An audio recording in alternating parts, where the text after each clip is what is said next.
lwankwaniza nnyo mu kitundu ekyokusatu ekya puroguramu essebiri obwakaba mwe bwatandise dda of course okujja njagala obeere ng'ompeerezayo messages oba ku byosuubira byetu ndowooza ku ebyo bye twogerako nja kubeera nga mbusoma nkyali ne Honorable Joyce Baagala ono omubaka omulonde owa omubaka omukyala owa district ey'Emityana ng'era kakati wetwogerera ekibiina kya National Unity Platform kiyinza okubeera nga kigenze ku record oba mu history nti bukyalubanga lwa Mindi aba opposition okutwala omuwendo oguwerera ddala naye ng'ate history yaliwo nti ekibiina ekito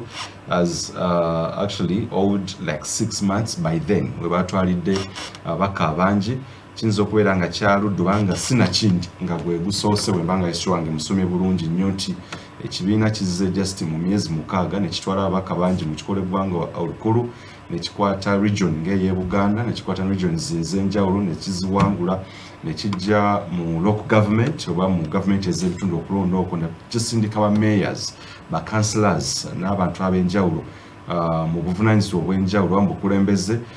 record endala yagenze maaso nti n'abaana ababadde ewaka ababadde senior 4 senior 6 nawo kennyini wetwogerera balina ebifo batandise n'okutuula ebigezo naye nga kansala records mpitirivu nnyo ze bataddewo ezibadde zitaliwo but now okuva ku debate eyo twagala tubateeke si ku nninga wabula ku minzaani okwongera okutegeera how they are going to deliver bintu bingi nnyo kuba ebika by'obukulembeze biyitirivu nnyo naye ebisinga okubeera nga bimanyika the transactional ne transitional leadership abakulembeze ku ssemazinga wa Africa nja kukyogerako ati nti President Dr. Museveni zino na facts transactional leadership agimasterinze nnyo nti bwabeera nga ayagala okubeera nga bakubamu ebituli ate yakutegeeza nti ayagala okulaba by 2021 ne tugenze mu kalunga ate opposition eringa eyongera okunywera ndowooza ajja kushiftinga goalposts against by 2026 nga opposition azigiweakeninze tujja nakutunako ku transactional leadership okugula bwoti tujja kubeera nga tubitunda kuba opposition baba nga babaka bangi n'abantu bangi ayinza okubeera nga mu Buganda agenda sanga akaseera akazibu okuyitamu ojja kwesanga KCCA ajja sanga akaseera akazibu waba yagala ekintu kyonna kyagala okuyisaawo so perhaps the transactional leadership eyinza okubeera nga emukolera ahead of the transition one. Honorable tanzire njagala tudde ku nsonga endala njagala tukwate okumaliriza ensonga eri eya trust abantu after the elections after the campaigns jemuba watuze nzongobera opposition mu Uganda ne kusemazinga wa Africa akalulu bwe kaggwa government zikyukidde nnyo mu kiseera ekyakalulu oba ebintu bikyukidde nnyo campaigns akalulu immediately bwe kaggwa things change but we tulabye mu COVID-19 obululu obaddewo governments ntono nnyo ezikyuse in that style in this style jemuliko kakati ya peaceful demonstrations mu Ivory Coast bakigezaako within 2 weeks ebintu biggwa ne bikomaawo and now omusajja San Ouattara akyaliko nga president ebintu byonna ebyagenda mu maaso trust yammwe ku mulundi guno eriddawo gye muga nti ddala kituufu okwekalakasa peacefully kuyinza okubeera nga at the end of the day kuyinza okukyusa the rhetoric mwamala lwakuba ensonga eyo tugyogeddeko nnyo era obwedda ginziramu ndowooza sinnafuna kyenjagala tunafuna kyoyagala naye ojja kukifuna nze nkugambye nti enkyuka ey'obukulembeze busobola okukyuka mu lunaku lumu obukulembeze busobola okukyuka mu wiiki emu obukulembeze busobola okukyuka mu wiiki 3 mu mwaka mu myaka ensonga enkulu eriwo nga National Unity Platform ffe tuli eyes on the ball twagala okukyusa obukulembeze tetugenda kukivaako butya bwe twagala okukikola tubagambye mu ngeri ey'amateeka mu ngeri ya mirembe okiwuliriza era ne tugamba bannayuganda bonna buli muntu ayagala enkyukakyuka batwegatteko mu nteekateeka eyo biri byogamba nti nno bikyalemye biremye emirundi mingi mu mawanga mangi ate ne bikyuka emirundi mingi mu mawanga mangi tutunuulidde ekyo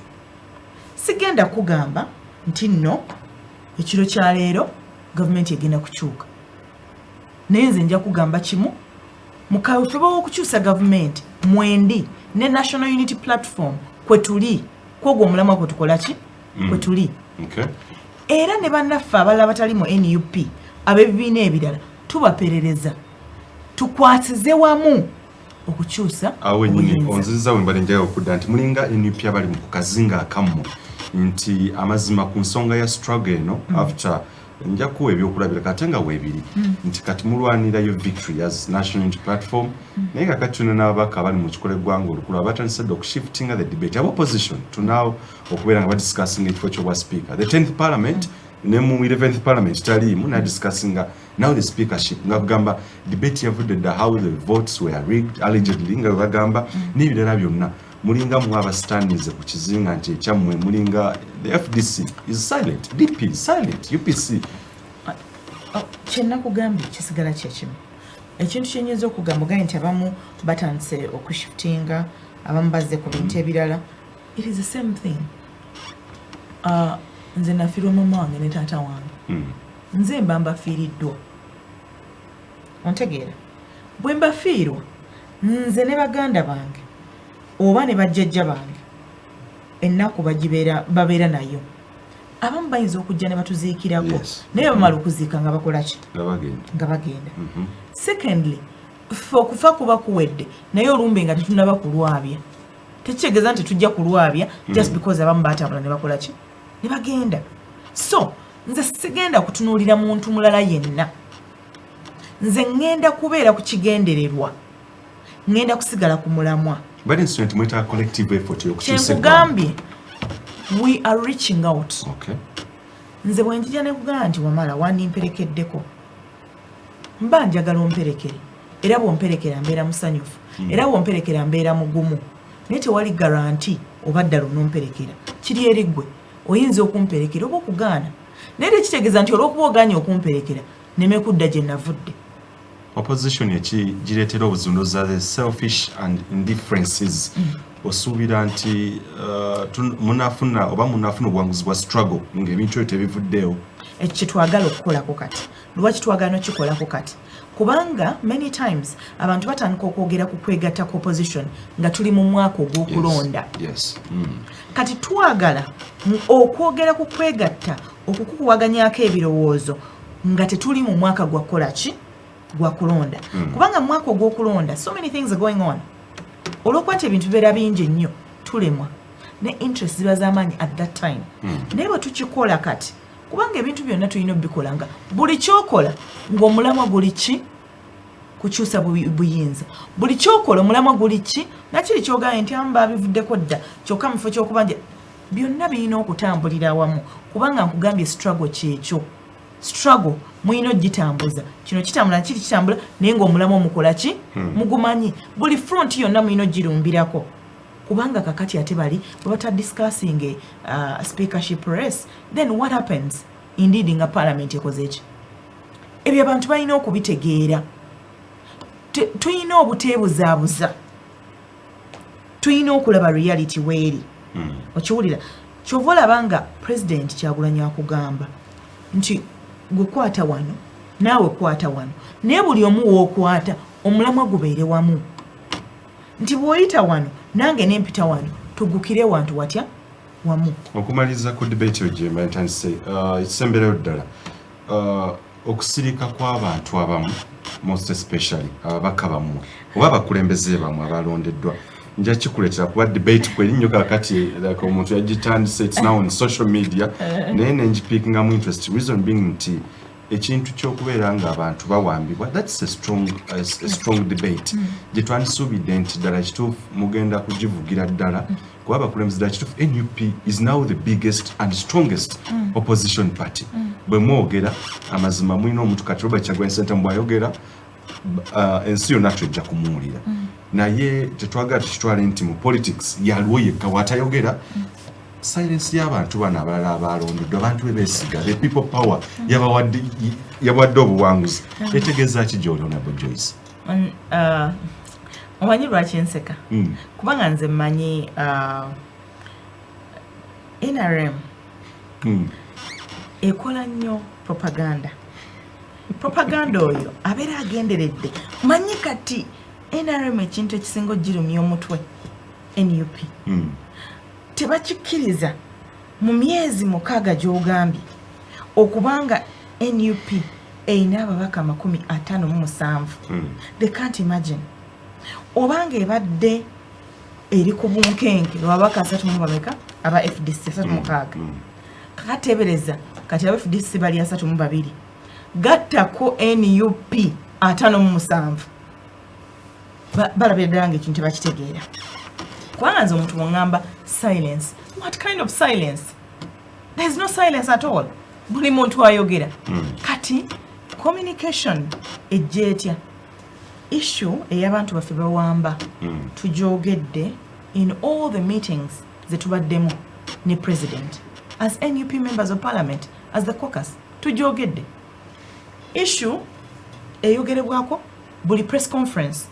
eya NUP issue eyogeddwa mu buli constituency. Nze nja kuwa example y'Emityana. The leaders had a press conference okwogera ku nsonga y'abantu abakola ki abawambibwa. Okiwuliriza? Bw'otunuulira ku social media singa ofollowinga handles ez'abaka ba parliament ojja kusanga nga bye bijjuddeko. Naye nze mmanyi mbaddewo akabanga well kayinza okuba si kanene nnyo naye akakabanga ke mbaddewo nkamanyi. Oyinza okwebuuza nti lwaki saawa zino waga nti gundi asirise asirise eki? Nze njagala omubaka ogwo omu yekka wamala oli journalist oyina talk show wano gwe ngamba nti nno mpise gundi nempita ne gundi nempita gundi ensonga ne bagano jjogerako oba nti ku mawulire ne mukubira to make a comment n'agano jjogerako tewali atobe ensonga ne bwaba muntu wa NRM kyoga nti yajja kwagala abantu babawambe yesi muzadde yesi mukyala nti ayina omwami yesi muntu nti ayina muganda we tewali ayinza kwagala abantu kubawamba era tewali asirise. But I've seen on top of saying nti abantu basirise nalabya bagamba abantu bakyagenda mu meeting gwogiyita gwotegedde bani abayitiddwa mu meeting wamala bw'obeera wano ne bagamba nti meeting yaba manager atali manager ogigendamu bwe bagamba nti meeting yaba anchors atali anchor bonna yogi bwe bagamba nti meeting kakati yaba reporters ba reporters be bagendayo naye gwe atali responsible for calling that meeting wategedde otya nti bayise meeting oli n'atagenda. Luli eri ekitebe ekyo kyajjula kamwokya yes kyajjula but right now onoonya n'abamu nga baali bajja okugatta ku kiri abantu kyebayogeranga baanalisi abamu batukanalisi nti ddala kituufu waliwo abaali banoonya obunoonya okubeera nga bakwate oba babuukira the wave yaliwo ya Honorable Bachaguan Sentaman to speak the fact that kituufu is the strongest opposition leader right now nti omuntu yenna yali ajja okumusima emabega yali ajja kuwangula ndira bangi bazze bawangula kakati afterwards era nga tukimanyi nti this is human nature abantu bangi nnyo ba endinga nga gwobadde weesiga to the end akuvuddemu olumu ntera okujja n'empitayo kamwokya the end olabanga the numbers zewalabanga luli eri buli lwammande wa press conference we yaliwo nga ne figures zewadde olabanga it's like people sleeping and you ask yourself and wonder is this the time abantu balina okukolera ekintu ekyo. Mwami Wamala, I think that's very unnecessary pressure on the members of parliament elect. I think it's really nosikuba parliament bokka wabula abakulembeze bonna abalonde n'abakulembeze abala bonna ekisooka kyolina okumanya abantu baffe bangi bali mu nkomyo mukimanyi mwalinga luli mujja nga mulaba edi mutwe bamusiba Dan Magi bamusiba Nubianni bamusiba bangi nnyo bakyali mu nkomyo ekinakyo eyo namba emu mugikkiriza. Ensonga endala ey'okubiri ogamba nti nno bantu baani abatazze nkugambye abamu basibe abalala babeerawo abalala tebabeerawo because of various reasons. Twali mu campaign waliwo abantu abamu nga bali mu campaign right now nga yazzeeyo ku mulimu kubanga bwe yali mu campaign bamuwa leave. Okiwulira? Bwe yali mu campaign bamuwa leave. What do you expect? Okiwuliriza? Waliwo abantu abamu pressure eyo bweyitirira omanyi nti waliwo n'abantu abamu they've made them to feel guilty. Wena agamba kooti bagamba mbuno ye mwennyini abantu bamaking okufiringa guilty ate abantu ffe kyova olaba nasiimye nnyo president yazze n'agamba nti bannange temwerumaaluma, don't criticize one another, toyogera byotamanyi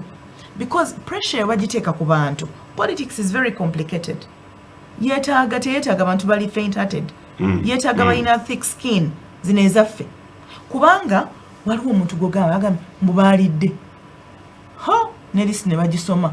oli nagamba nfudde bansome ku lisiti kati bwogamba omuntu nti bamusome ku lisiti nagamba kooti kansigale mu nnyumba yange jjukira most of us are new entrants oli agamba man how do I handle this nga tamanyi eyo pressure nene nnyo and I think it's unnecessary naye ate propaganda era kubanga oyinza okwebuuza maama abantu abakava mu kalulu yalidde biki yalya ng'alya ku nsonga ki yalya nga bakyalya onebonyesa abantu kibeetagisa nakulinda kulayira but well that's a joke today like raises the issue ennungi new entrants NUP nakati abaka abasinga omwendo ogusinga bapya kanzira waliwo ennaku lese ku challenges era mwagala obakozesa ensobi fenga abamawulire like at times twagala nnyo okulaba nga omuntu at least tusuubira and by the matter of fact eri awo twetusuubira nti honorable Joyce bw'atayogera ye omwezi mulamba akolaki kati tusooke tulabe kikyaliko you understand waliwo those voices kati saini honorable Kyagulanyi namala emyezi 5 nga tayogera naye kati olaba kyenkugamba nti pressure yombi kuba kati Honorable Bagala Joyce Ntwatwa. I think in this 1 month yokka have appeared on more than 5 media houses. Ne kati waliwo omuntu gwe mutagenda ku opportunity. Kyokka ate na mugambe mbunna akoze eki asirise. Naye nga temuwadde opportunity. Naye nga bagala ye mulimu. Artist yakwese ku social media konacha but we today kucha new entrance challenges impitirivu nnyo okigatako ne cha transaction leadership the corridors of politics zikyogera nti bwe tuka mu kikolo gwanga okulu wangi nnyo abatuukeyo ne basuubizibwa ebintu bingi okugula mmotoka kola kutya at the end of the day abamu ne babagana obawa loans we've had all these things era zezimu ku challenges ntukutuuka eri abantu batuuka ne bacompromisingibwa over many promises nti bwogera bwoti tujja kukola nawe tuti how are you going to handle those challenges n'ebirala byonna ebitali in line with transactional leadership ekisooka kituufu new entrants mu parliament si mu parliament yokka buli mbeera gy'obeera oyingiramu nga mpya ebeera n'okusomozebwa kwayo kubanga obeera mpya mu field eyo ne oba wakajja ku mulimu oyinza osanga omuntu akutiizinga 3 years down the road n'omujjukiza naye jjukira nga naakajja wano ojjukira bwewangamba bwoti so ne parliament is not any different kakati okusomozebwa kw'amaanyi kubanga parliament erina ebintu bingi engeri gye tulina okweyisaamu engeri gye tulina okwambalamu decorum oyogera ddi otayogera rules ozimanyi bulungi so tulina okusoma ennyo okutegeera rules ezo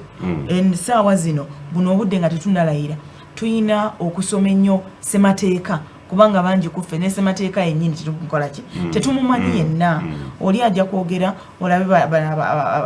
abaludde mu parliament ababimanyi katuntu ayimirire ayogere rule number this mu constitution kawairo gundi ogambo baateeka kati akakawairo ate otandika ejjibikula budde obwo nga agenda okumaliza nga ne namboozi ayimuse nga ate naye oyogedde obuwaayiro obulala akuleka emabega so okusomozebwa kw'amaanyi one okutegeera ebintu bye tugendako okutegeera amateeka okutegeera obukiiko bwe tugendako kuba olina okumanya bukiiko ki onaatuula ku kaliwa kuba kati oyinza okuddira baagala omutadde kakiiko ak'ekintu oba oliawo kyatayinaamu nnyo interest oba kyatamanyi okiwuliriza kati ebyo byonna kusoomoozebwa kwe tulina ffe kennyini okweyambako tutya batuyambyeko ku NUP bwe tugenda olu meetings batuwa ku babaka parliament abo nga Mwanga Kivumbi nga Nambooze nga Bansamba Patrick nga Basewungu ne batuwa experiences zaabwe okiwuliriza mwe mulowooza nti experience ate byenjogedde na bintu birala ebiri technical naye waliwo n'ebintu ebitali technical naye nga kusoomozebwa waliwo abaka parliament nze waliwo eyampa story ye nanga nti gwe baagala weesiime wali reporter ku parliament parliament ogimanyi weeri parking yomanyi weeri omanyi naga nti nze olunaku lwange olwasooka okujja ku parliament nali ngenda kulayira owulira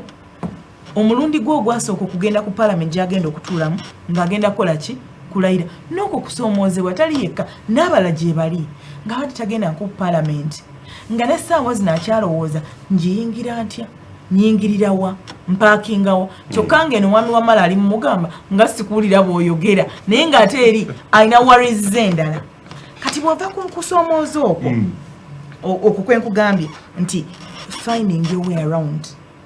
even going to the laws ng'ogamba bazisangibwawo eza parliament byenkubulya ge mazima.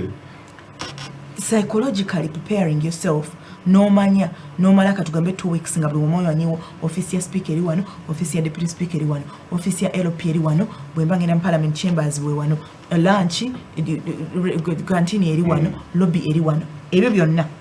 okubitegeera kusoomozebwa kubanga mbaka parliament abyetaaga ne bajja tuwa orientation kubanga ebeerawo. Number 2 ebiri byenkugambye ebiri technical okumanya nti nina okusoma bakwe report bweti ogyebakeko enkya mugende mu committee otunule banne boogera onayogera kino nayogera ne baseka nogamba oba kyekisesa kubanga tewabisomye nako kusoomozebwa. Then ngodda kuli okusoomozebwa kwoyogedde nti otuuka eri bakusuubiza kirungi kati ng'ebimmotoka real omuntu bwakkiriza omuwa emmotoka aba akoze bubi olw'ensonga parliament ready to wa sente z'emmotoka. Kati bakusuubiza ekintu ng'ekyo naawe n'okkiriza oba okoze bubi oba obadde n'omutima omuyabayaba waliwo ebintu bitasaana kukusuubiza oba ogenda kufuna omusaala ogutali mutono lwakuba nti nno tulwawo nnyo okukkiriza ng'abantu si gwe mungi ennyo bw'obanga ogeraageranyiza n'amawanga amalala nga mu East Africa naye era si gwe mutono ennyo ku standards za Uganda. Yes, we need to appreciate that. Ekyokubiri ebintu ng'emmotoka nabyo babituwa kati ng'omuntu omugaa nti bajja kugulya kapyata mbasiraba lwaki okkiriza bakusuubize. Ekirala okusooka okumanya bali ababaddeyo batya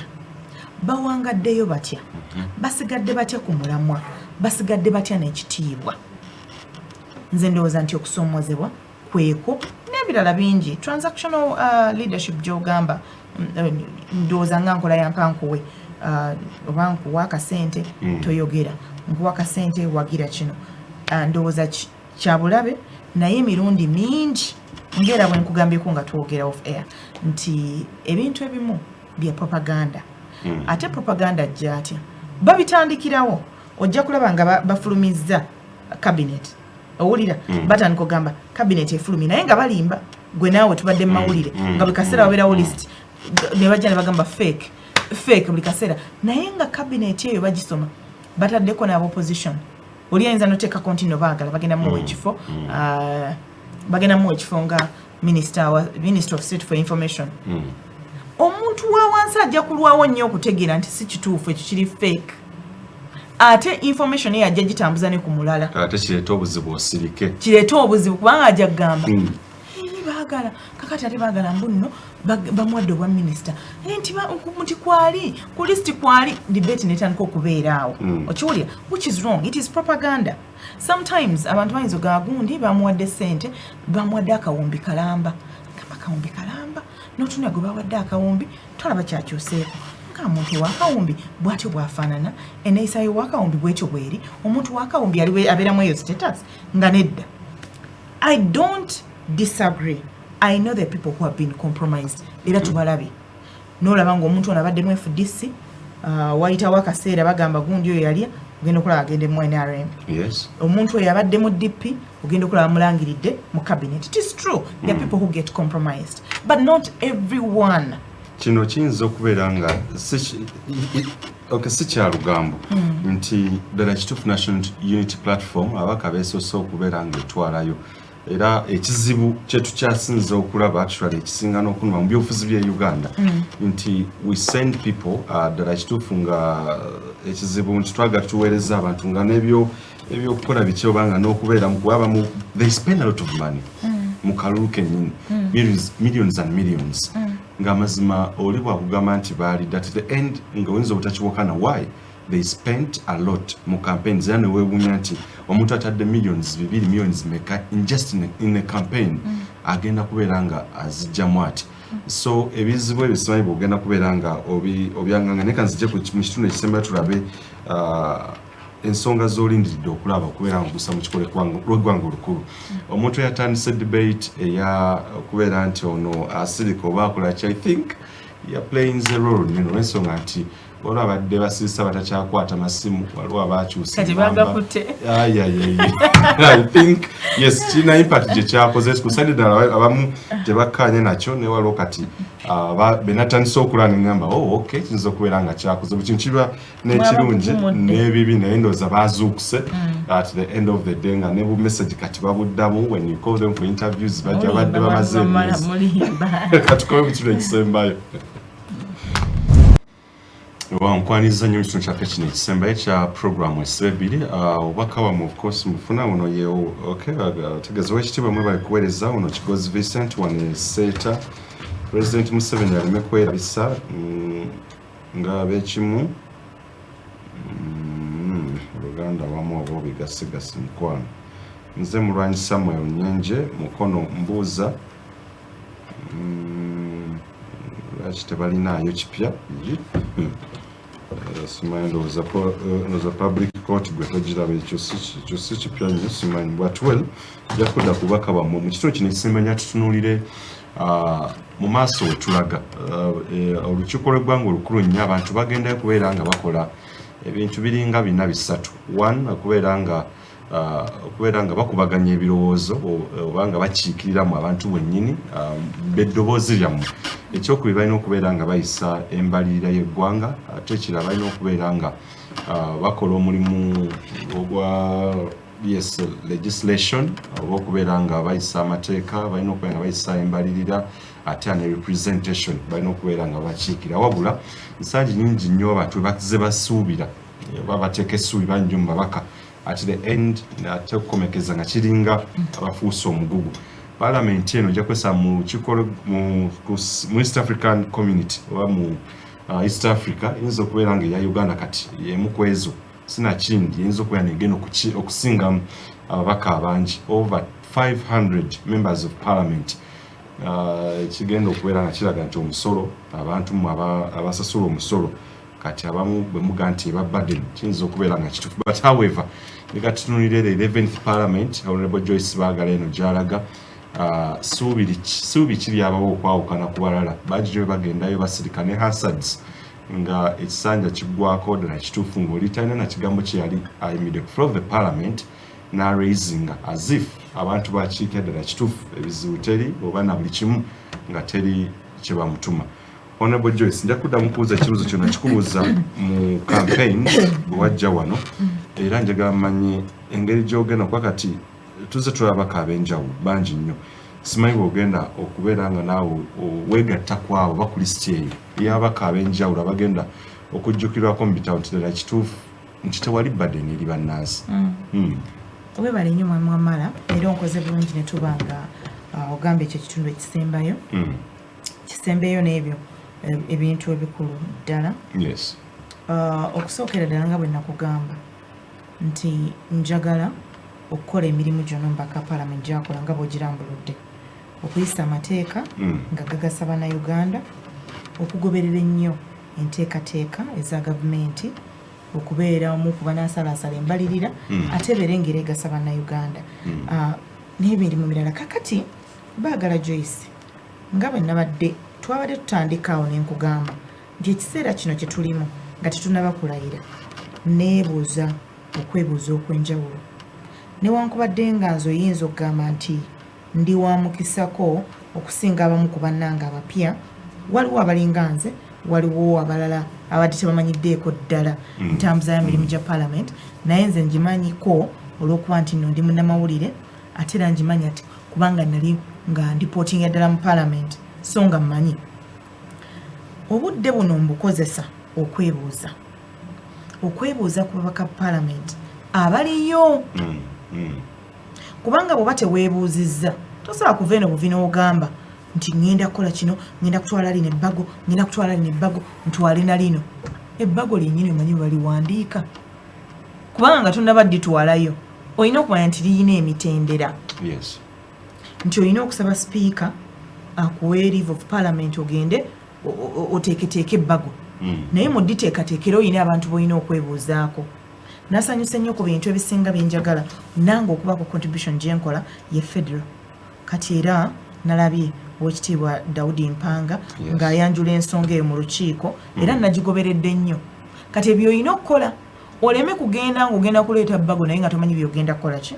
Kati mu kiseera kino ndi mu kwebuuza nina abantu kinyambye nti mikwano gyange Honorable Medard Lubega Sseggona, Honorable Muwanga Kivumbi, Honorable Namboze mwabadde mulaba nabadde mukono ewuwe mu kwebuuza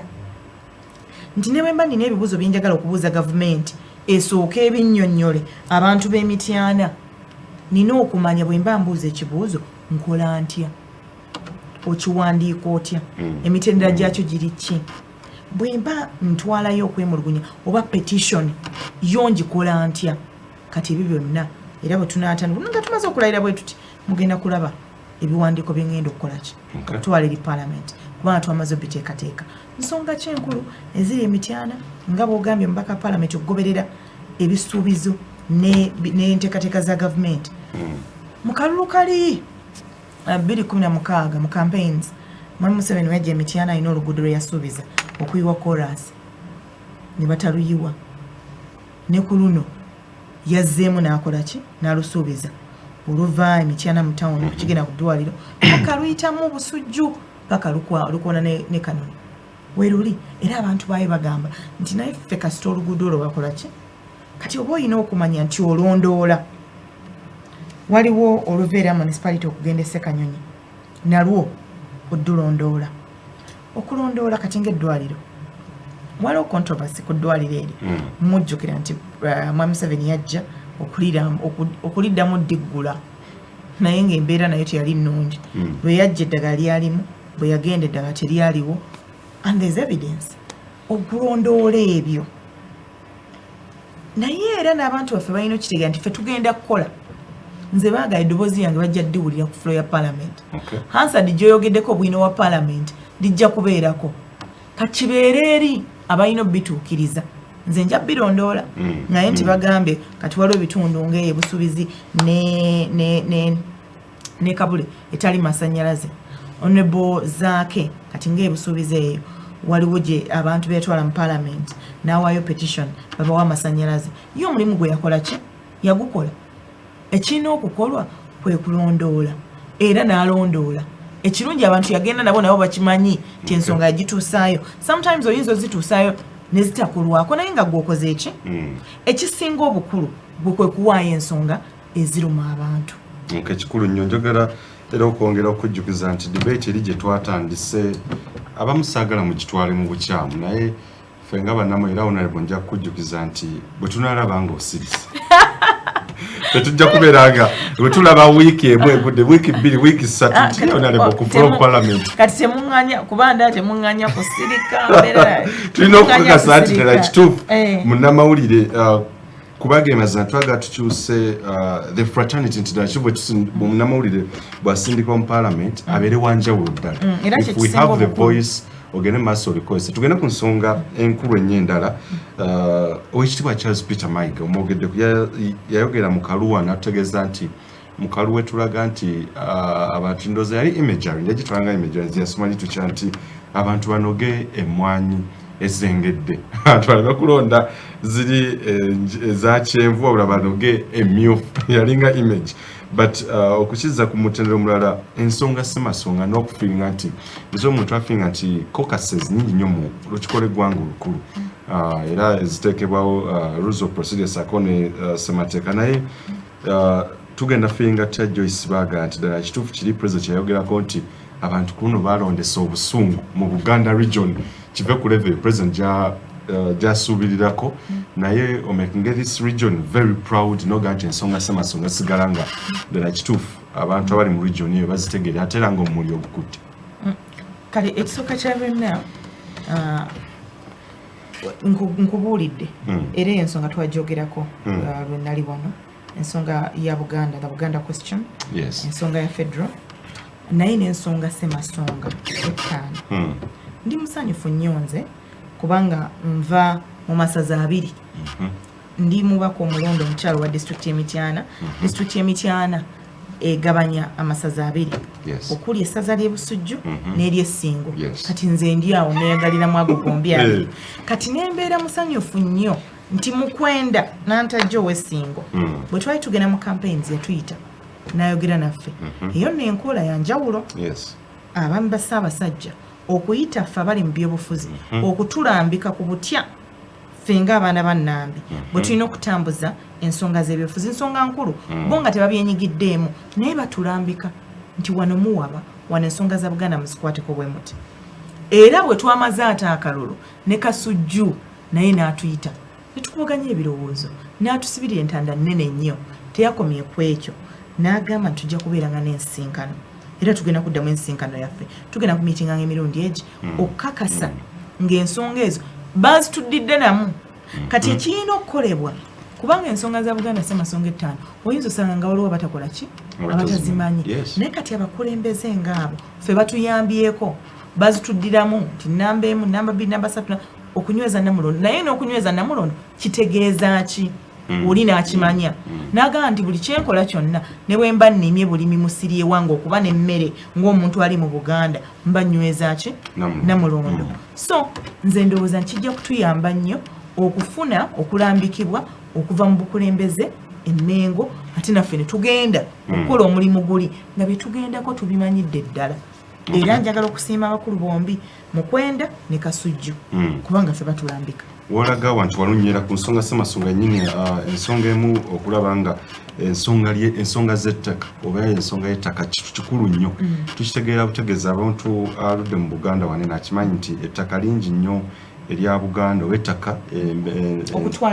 okutwaliza awamu land wrangles Mityana district era tekijja kwentsa nti yemu ku ezo ezirimu ensonga ezirwayo nemboozi gye ndabye eya omukyala omukyala mweyabidde erinnya nenga ayagala kubeera nga asengula abantu and what naye nga waliwo n'amateeka kyova olaba nti nno olumu ffe tuwulira ennaku Museveni bwe yayogera nga 16 ayina ekintu kyayogera n'abantu b'Emityana tebaali basanyufu kankubuulire kubanga yagamba yabuuza yagamba nti ayagala alabe kubaagala eyawangudde minisita muwala we naga nti abadde akola agonjodde ensonga z'ettaka si kituufu ensonga z'ettaka zikyaliyo nnyo nze sivumira mukulembeze gwe mba nziridde mu bigere aba naye alina kyakozeeko naye nga z'ensonga z'ettaka land wrangles zikyali nnyingi era mu nnaku ntono wiiki ng'emu nali njogera ne minisita Pacis Namuganza nga mugamba nti ensonga z'endooliito ku ttaka Emityana be baana baliwo kaakati era eyo discussion ebaddeko nga tuli ku forum okwo nga twogera ku ezo enkaayana z'ettaka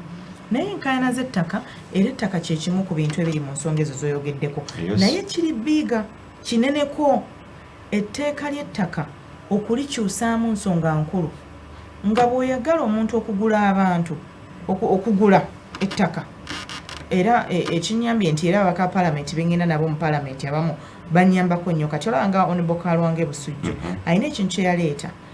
eyo n'ekitongole ky'obwannakyewa okuyambako naye ng'akireeta atya olw'okuba nga enkaayana ku ttaka zaali mpitirivu nti baagala oyina omuntu naddala abalaalo omulaalo yajja n'akulundira ente n'akkolera nga mpakasiwo eventually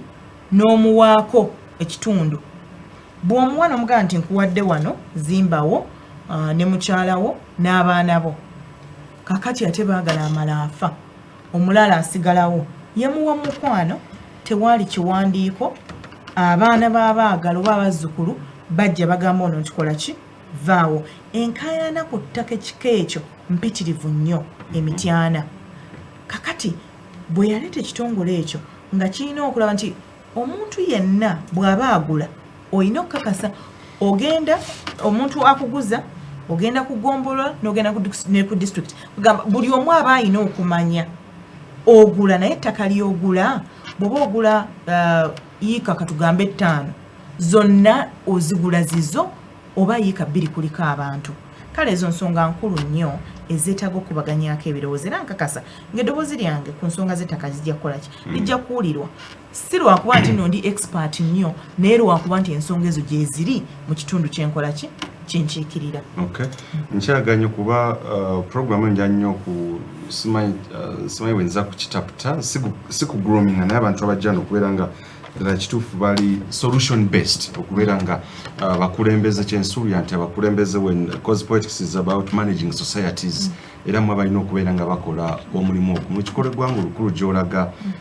tuzze tulaba ebintu bingi nnyo ensonga era kati ne wano wetwogerera the mixed reactions ku nsonga ez'enjawulo every time parliament bwetula wekitaba kuyisa supplementary budget bekitaba kyakwewola artist wabaawo bill eyinza okubeera nga egasa kitono nnyo mu nnansi omulundi guno parliament okubeera nga erimu abaka over 500 kiyinza okubeera nga abantu essubi bwe bandiritadde nti tugenda kubeera nga tulaba okugonjoola kw'ebizibu ku speed eyayiririra kuba omwendo oguba gw'abakulembeze bangi ate ebizibu bibeera nga bitulema tutya parliament ogenda gikozesa otya kuba Namitiana district n'eggwanga lyonna okulaba nti ddala kituufu ebizibu ebisinga okubeera nga byetulimu mu covid-19 ng'atatibula emirimu lyeyongera bweyongezi rates ojja kutunira the cost of doing business actually nayo tubatuna nnyo ensonga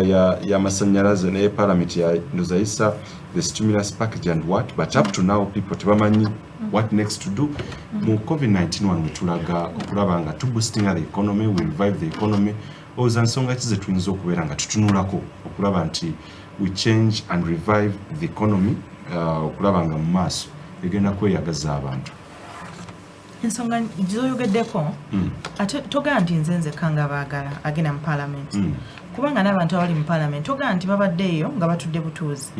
abantu bangi badde mu parliament nga baagala nnyo okugonjoola ebizibu by'abantu wabula okusomozebwa okuli mu parliament eyo okuli nti bannaffe bali abali ku ludda lwa NRM mirundi mingi balonda ebintu oba oliawo ebitali mu interest y'abantu case in point ekyakasinga okubeerawo bwe kukwata ku ssemateeka bannayuganda abasinga obungi tebaayagala kukwata ku ssemateeka era ekintu ekyo kyaleetawo vaawo mpitewo naye oba oliawo kyali turning point nina okukkiriza nti abaka ba parliament kabeere ba NRM bwe wanaddawo okubeerawo ensonga eri contentious ng'eyo bajja kuba balowooza bulungi balonde batya kubanga bw'olaba engeri bannayuganda gye balonze 2021 abantu abakwata ku ssemateeka bangi ku bo tebakoze ki tebakomyewo nze ndowooza nti eyo step nungi ogenda mu right direction kubanga nze bwe naakugamba nti bwe najja buli kimu kijja kuba kiteredde abantu balinde bulinzi bannamitiana beetegeke bannayuganda beetegeke nyinza okuba nkulinde kuba mu parliament situulayo ntya omu ate na mu parliament situulayo n'abantu banzikiriza yange bokka kyensuubiza bannayuganda ly'eddoboozi lyange nze wendi eddoboozi ndiyina oluzungu olwogerebwa mu parliament ndumanyi engeri gye tugenda okukolamu emirimu mu parliament ngimanyi kyensuubiza bannayuganda nti nja kulonda ku bintu ebyo byokka ebigasa abantu ku nsonga ezo zokka eziruma abantu mbasuubiza nti nja kubeera ku ludda lw'abantu obudde bwonna ekintu kyokka okusomozebwa kwendabawo nkugambye kuli ku bannaffe bali nti emirundi mingi era opposition ejja nega bannange twandikoze bwe tuti ne bagamba nti nno ekibuuzo yagamba the eyes have it because of the numbers naye kikoze obulungi nti omulundi guno numbers zikoze eki zeeyongedde ezaki eza opposition era nkakasa naffe tujja kukola ekisoboka okulaba nti tuperereza bannaffe abali mu NRM abalaba nti ebintu byetaaga okukola ki kubanga nabo gye bali tusobole okukyusa embeera wow omuntu ayinza okwebuuza nti yes Joyce Baagala twamutute mu lukiiko lw'eggwanga olukulu mu parliament of which it was very very good biki byosuubira mu kisanja kineeno ekigenda okubeera nga kitandika mu 11th parliament byolaba nti ddala kituufu byotayinza kubuusa maaso mu myaka 5 byinza okubeera nga ojjukirirwako ng'omubaka akoze enjawulo mu Mityana district n'eggwanga lyonna sinakindi okugamba kuba twatwogera ku babaka ba parliament mu parliament ezibeerawo there are those names abantu ge bamenya bakoze ekyenjawulo the influence ku bintu ebyenjawulo generally gwe byoyagala bakujjukirireko ng'oli mu kikola eggwanga olukulu nga tumaliriza ekisookera ddala ogambye generally njagala nzijukirweko mu parliament eno ng'omu ku babaka ba parliament era bannabyabufuzi abalwaniridde okulaba ng'abeerawo enkyuka mu bukulembeze bwa Uganda njagala ekyo kibeere nga kibeera ku record nti baagala yali omu ku bantu abalwaniridde okukyusa obukulembeze bwa Uganda naye ate n'obuweereza eri abantu kakati paalamenti bw'eneetandika waliwo ebintu bingi ebyasigadde oba ebigenda okuba nga bisigalidde paalamenti neyina bingi byeteesaako waliwo ebigenda okusigalira nze ng'omuntu omwegendereza sobola kugaa nti olunagiyingira nga ndeeta kino nina okusooka okutunuulira biki ebiriwo biki ebisigaddewo mbyongerezaako ntya nendyoka nteekamu biri byenkugambye nkubuulidde ku nguudo nkubuulidde ku malwaliro nkubuulidde ku masomero naye ate era ng'omubaka wa paalamenti era nina n'amaanyi agasobola okgenda okusomesa abantu baffe ku nkyusa y'endowooza yaabwe ku bintu ebyenjawulo ekyo tekineetagisa na kutuula mu paalamenti naye nsobola okubeera n'ebibiina by'abakyala kati ogwo guveeko nti mulimu ogwa paalamenti ogw'okulondoola enteekateeka za gavumenti ogwa budget ogwa legislation naye waliwo ebintu naawe byokola ng'omukulembeze eri abantu n'ogamba nti abakyala balina ebibiina tubayambye bati tuyambye tutya abakyala bano okwekulaakulanya nti abaana bangi bafunye embuto mu biseera bya covid abaana bano nyinza kukolagana ntya n'ebibiina ebyo bwannakyewa okulaba nti babuddaabudibwa nti abaana bamulekwa nti abaana bangi bazadde baabwe baabuzibwawo tebaliiwo naye tebagenda ku ssomero so waliwo ebintu byokola wali mu paalamenti naye waliwo byokola ng'omukulembeze noganja kubeerawo n'abantu bange simanyi oba luli waŋŋamba ojja kubeera nga weerowooza akakiiko ka paalamenti koyagala okutuulako wakalowoozezaako nsubira emyezi gati giweze emyezi gigenda giwera mukulu wa mala ngumiikirizaamu naye nga mbumanyi naye gwe ngumiikirizaamu gwekirinde gwojja kiraba ekyo tusooke tuconcentrating kulaba nga abantu baffe bava mu buwambe ebintu ebyo naye obukiiko bwa paalamenti bwo bajja kulaba ekibuzo kino nya nnyo okukibuuza abantu okubakyalanya njagala okumanya kuba muwuza mutuga nti mwagala kubeera nga mukolera ggwanga lyattu Uganda era nga buli omu ali mu bukulembeze kye tusuubira singa omukulembeze the fountain of honor I know of course alina constitutional right okubeera nga appointinga anybody gwasuubira asobola okubeera nga aweereza eggwanga mu capacity yonna bw'abeera nga ddala kituufu nga si bya ŋŋambo nga si bya allegation si byaki ng'ayagala ekifo ekyenjawulo okwongera okuweereza bannamiti n'eggwanga lyonna kyandibadde kifo kye akati kiri bwe kiti eryo lyose n'okimbuuza nze ndi wa National Unity Platform naye ate oli munnayuganda yes bwe mbeera munnayuganda mbeera n'eddembe era bwe beera bakuwa ekifo basooka kubuuza tebakikubako era singa omukulembeze Mwami Museveni alowooza nti asobola okumpa ekifo kyonna mu ngeri eri very polite era mutegeeza ne mugamba nti sebo njasobola okukolera mu gavumenti endala etali eno waliwo wosobola kuba waliwo omuntu wotagenda mugasiza ate ekyo Mwami wamala njagala abantu bakitegeere si mu bubi mu bulungi obusingayo waliwo ttiimu gy'otasobola kuzannyiramu noga nti eno sigisobola waliwo kawabeere wano mu mawulire nga otumye omuntu reporter ne camera person ng'abo bo tebakolagana nga tosobola bajja mu kituufu tewali nsonga lwaki oddira abantu botagenda kujja mu productive work obateeke wamu okiwulira buli omu muleke akolere wawakola ki after all yonna ebeera contribution eri ki eri eggwanga tekitegeeza nti buli muntu okuweereza eggwanga lye alina kubeera mu kifo kyaweereddwa omukulembeze tekitegeeza nti buli muntu okuweereza alina kubeera minisita eyo ensonga lwaki kabinet ebeerako buli omu ebeeramu abamu okiwuliriza kuba kati naawe mbuulira nkugambye nti embeera y'okuwamba abantu sigyagala kati ate nnyinza ntya okubeera minisita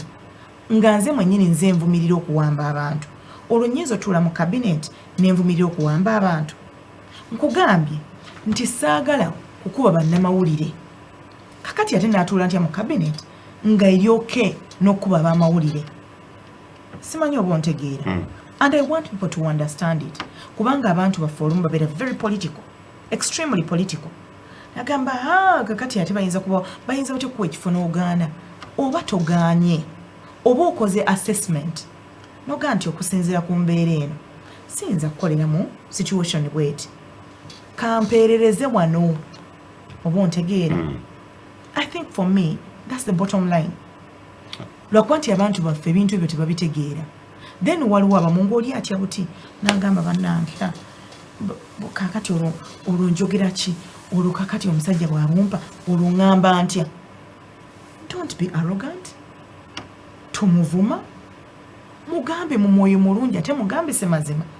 nti ekyamazima ekifo ekyo nandisobodde okiweerezaamu naye nga ndi mu gavumenti ya Kyagulanyi. Ku bigenda mu maaso mu ggwanga mu busekendi butono nnyo singa ofuna omukisa okusinkana Fountain of Honour obutali era musango bubaka ki wandimugambye in regards ku bigenda mu maaso mu ggwanga mu busekendi butono?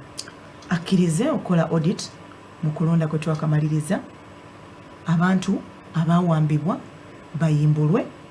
abantu abalina emisango bateekebwe mu mbuga z'amateeka bavunaanibwe,